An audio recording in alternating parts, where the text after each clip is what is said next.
What's going on, guys? It's me, JC, and today I want to welcome you to my 115th video. Now, there's so much hype going around this video for a lot of zombie channels out there, and especially for me, because 115 is just so important to the zombie storyline, and I just felt like I couldn't just make the same old playthrough video on a custom zombie map or a playthrough video on another game that I'm going to be doing soon. I had to make a special big zombies video for this number. It just means so much to the storyline. It just means so much to zombies overall. It's just where zombies really kicked off, and what started the whole storyline was with this number. So I feel like I had to do something special, and hopefully you guys enjoy it. So what we're going to be doing today is we're going to be breaking down Black Ops 2 in general. We're going to be breaking down Black Ops 2 as a whole, and we're going to ask ourselves one simple question. Was Black Ops 2 successful? Was it better than Black Ops 1? Was it better than World at War? Did this game fail in any way? Was it okay? That's what we're going to be trying to figure out in this video, and we're going to be breaking down each map into 3 main points. We're going to be talking about map design, Easter eggs, and the gameplay / fun factor of each map. So yeah, let's go ahead and get it kicked off and start off with map design.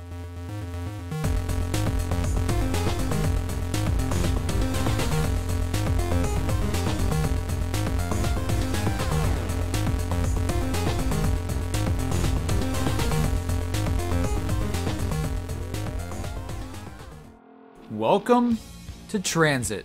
Now, I could sit here and argue how this is a huge disappointment to all of us zombie fans out there, but I'll save that for the gameplay portion of this review.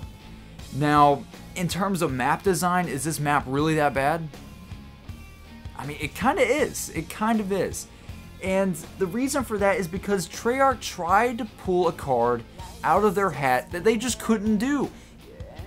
They had so much ambition behind this map. There were so many trailers of Jimmy Zielinski and all the zombie team saying how this map was going to be the biggest map in zombie history, and it was. But it was kind of faulty advertising, and I'll get more into that right now. So, what Treyarch tried to do to all the zombie fans out there is they tried to advertise this map as the biggest zombies experience yet. In a couple of ways, it is the biggest map. It is the biggest map when Black Ops 2 released. But the thing is that it's really not the biggest playable map. That's the problem. You see, they advertise this map to be this huge experience, but in all reality, you're only confined to 5 main areas. That's what's so bad about this map. There really only is 5 main areas. You have the bus depot, the diner, the farm, the power station, and the town. And the town is like this central area, kind of like how Shinonuma is laid out.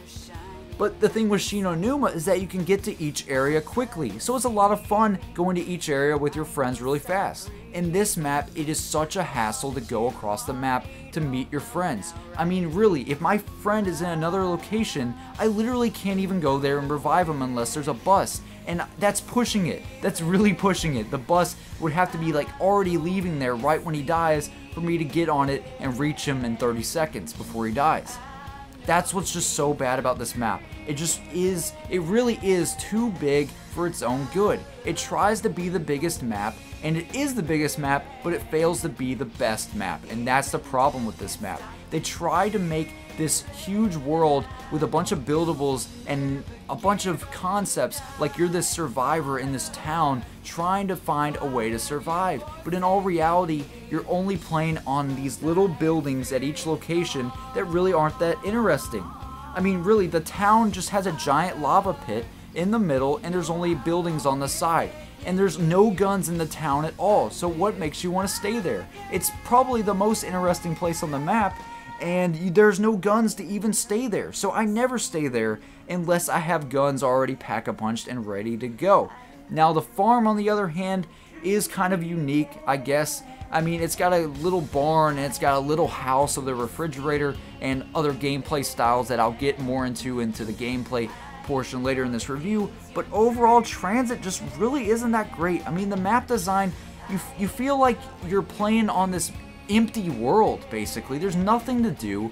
There's nothing to really explore. There's barely any Easter eggs, and I'll get more into that again later in the Easter egg portion.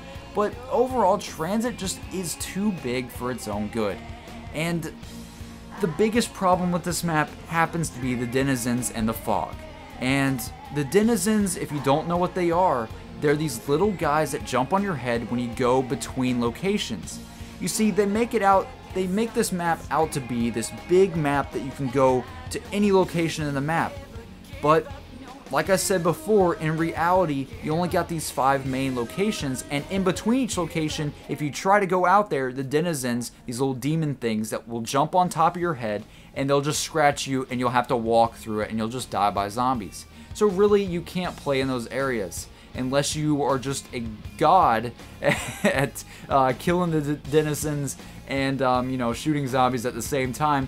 There's really no point in playing in those areas when you could just train in an open area like the diner or the town. So I don't really know. There's nothing really too exciting about this map. The fog covers up basically all the map because they want to make sure you can't see the map rendering, because the 360 can barely handle it. Same with the PS3. And this map is just, it leaves a bad taste in your mouth when you play it. It really does. I mean, you play it for let alone 30 minutes, which seems like forever to get started on this map. I'll get more into that later again, but I mean, that's just the truth. You play this map for so long, it's too big, you can't find your friends fast, it takes way too long to get to each location and wait for the bus. You feel like you're waiting for such a long time for something to happen, and just, I don't know, it's just bad. I really can't explain it. You just have to play it. You just have to know how zombies has been in the past. And then when you play this map, after playing all the World at War maps, this map just feels like a huge letdown. There's really nothing that interesting. I mean, they put lava on the map to try to make it seem like it's the apocalypse. But you know, the lava really wasn't even supposed to be there in the first place. The only reason the lava is there is just to slow you down from location to location. They don't want you to see the map rendering, like I said before. So in all reality, this map is just a huge map with a bunch of fog, a bunch of lava, and denizens to stop you from seeing the map loading. Is that what makes a zombie map? No. So now we're just going to move on to the next map, and I'll talk more about Transit later. And I have a bunch to talk about Transit. So yeah, let's go ahead and move on to the next map. Enter the world of Die Rise, or as Treyarch likes to call it, a world of verticality. I still don't know why Treyarch is trying to do this with Black Ops 2. It's like with every single map, they have to do something completely new and fresh because they're afraid the zombie formula is getting too old. Yes, I understand that zombies does need to change a little bit to keep it fresh and new, but at the same time, you don't want a map to completely do something different that will make you mad. With Transit, there was such a big difference between the old zombie maps, it just made the map stupid, not fun, and just outright bad. But with Die Rise, it's more of like a map that's a placeholder for the next maps to come. There's nothing really that special about this map, and there's nothing in this map that will make you remember it. The only thing I remember about this map is the elevators. That's the only real new thing they added. And the sad thing is, they already had the elevators in the map 5 in Black Ops 1. I mean, I love the zombie team, and I love Treyarch, but I just don't know what they're trying to go for with this one. With previous maps, I can give you a layout of the whole map, and I can give you locations within the map that I can call out to my friends that we all know.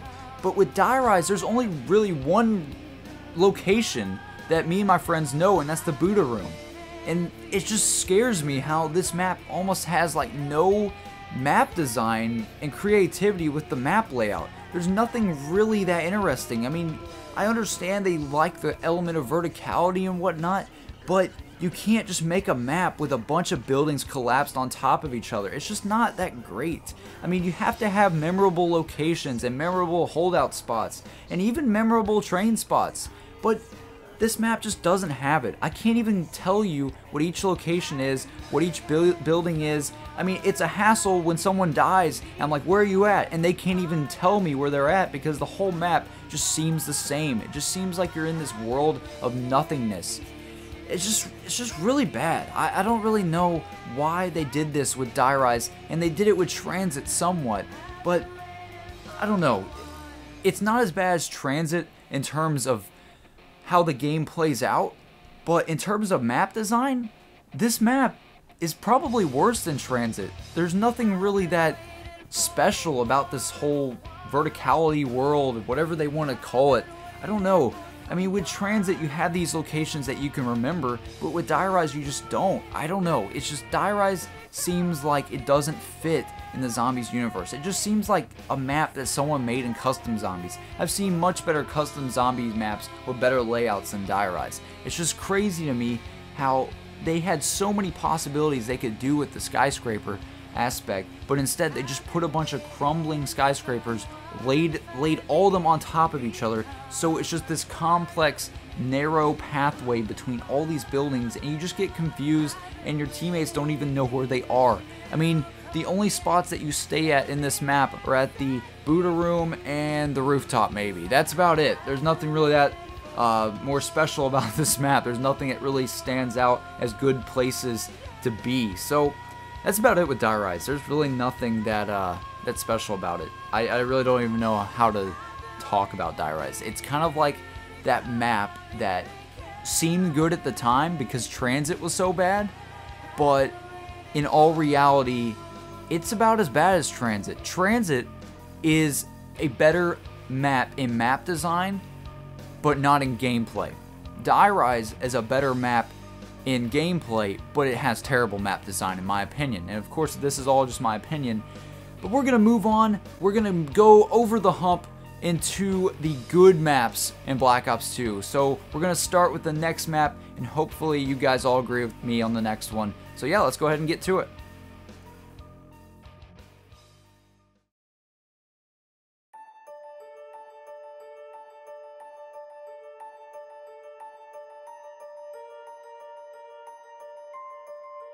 Mob of the Dead. What do you do when the Zombies team is making worse and worse maps? You call in the single player team to help them out so that way both teams have more development time to make better and better maps. That's exactly what Mob of the Dead is. It is literally hands down one of the best maps in Zombies history. I really don't know why they haven't tried to do something like this in Black Ops 2 yet. It's almost like they threw away the whole mysterious factor of Zombies and the whole rich and dark world that Zombies was with Transit and Die Rise. But with Mob of the Dead, they brought that back. Even though Mob of the Dead doesn't really take place in our zombie storyline, it seems more a part of our zombie storyline than Transit or Die Rise was. And that's crazy. I applaud the single player team for making this map truly a World at War Zombies experience. And what I mean by that is that in this map, you can tell that there was so much time and effort built into the map and into the map design. You can name almost every single place in this map, and if a teammate goes down, kind of related to the Die Rise, what I was saying about Die Rise, in Die Rise, if your teammate goes down, he can't even tell you where he is because the map is just so convoluted and so barren with nothing to differentiate itself from other areas. In Mob of the Dead, there's so many places I can name off the top of my head. I can name the infirmary, I can name the docks, I can name the rooftop, I can name the prison area. And that's just to name a few. I can name so many different areas in that map, and there's so many different holding spots and training spots, and just there's so much to do in this map. There's multiple Easter eggs, which I'll get to in my Easter egg portion, and there's so many ways you can play this map. It's just, this map is the perfect map for Black Ops 2. And I'm just going to go out and say this probably is the best map in Black Ops 2. The only reason Origins isn't is because this map was just so good at the time that Origins seems kind of lackluster. Mob of the Dead was just so good when it came out because it really gave us that sense of, wow, Treyarch actually does know what they're doing, and they're actually going to make zombies better and better. They even added fresh new things in Mob of the Dead that were awesome and that were cool, that didn't take away from the zombies experience. It added on to the zombies experience. This map is designed flawlessly. You have so many different areas, and the map seems like it's got some verticality to it as well. And also, you feel like you're on this whole island, going through these dark hallways and going to the rooftop and escaping the rooftop to the Golden Gate Bridge. It's just really cool, and the environment is just crazy. The environment in this map is hands down the best environment in the whole entire game of Black Ops 2.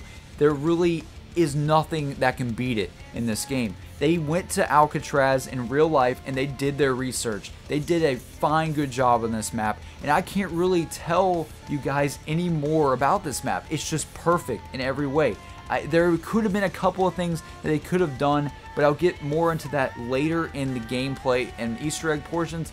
But overall in map design, this map feels like you're playing on a map that's styled like Der Riese. It feels like you're playing on a map made by the World at War team. And what I've heard is that the single player team was the original World at War team.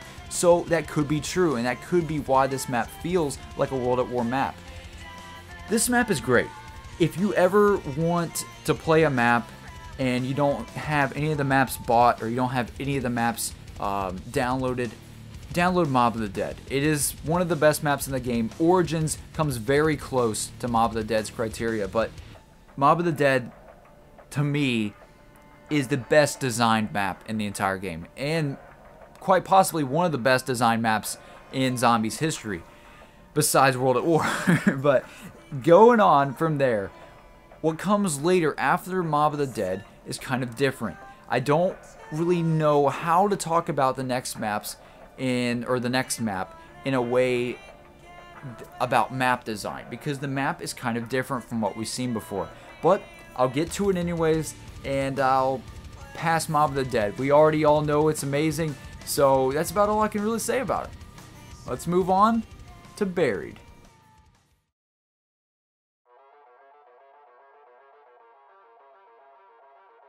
So here we are at the most debatable map in Black Ops 2. Still to this day, I'm not sure if Buried is truly a good map or if it's just okay. It's kind of hard to get a read on this one. Mainly because there's so many things in this map that stop it from being great.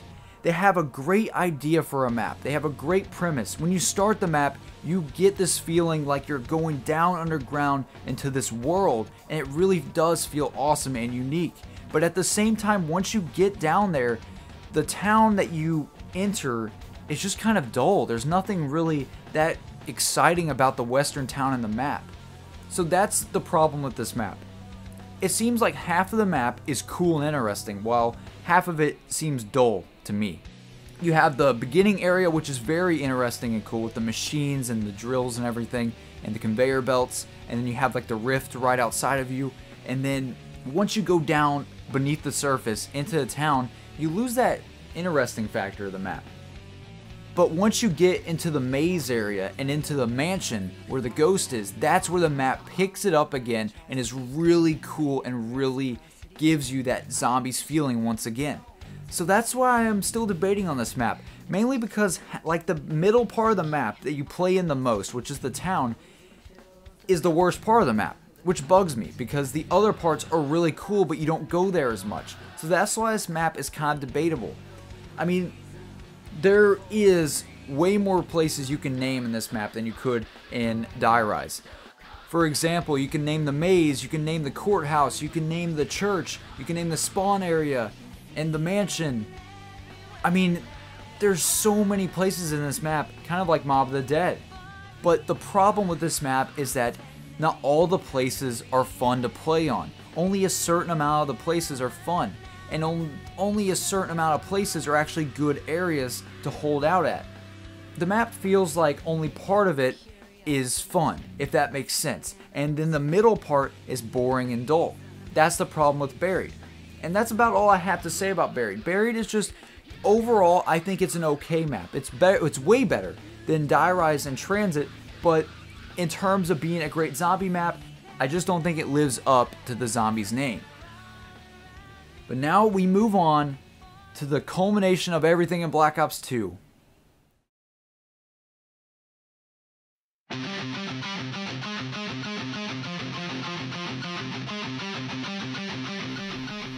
Origins. The ending of our Zombies storyline as we know it, for now, and the ending to Black Ops 2 Zombies. Was this map really that amazing? Is it better than the World at War maps? Is it better than Moon? Is this map the ultimate conclusion to Black Ops 2? I, for one, applaud Treyarch for the map design. This map has such a simple map design, but it just works so well. The concept is so fun to play on. It's just insane how such a simple concept works so well, and I'm surprised they don't do this more on other zombie maps. If you go back and play Shi No Numa, you can see the resemblance between the map design between Shi No Numa and Origins. It's practically the same thing, except Origins is on a massive scale. Shi No Numa, what happens in Shi No Numa is that you have this centralized building and you have places on the outside. And you can go to each place and you can hold out at each place and do different things. Same with Origins. You have a centralized ancient location and the whole map revolves around this ancient location. I just love this idea. It brings you back to the good old zombie days where nothing was convoluted and complicated, where everything was just a simple map that was fun to play on.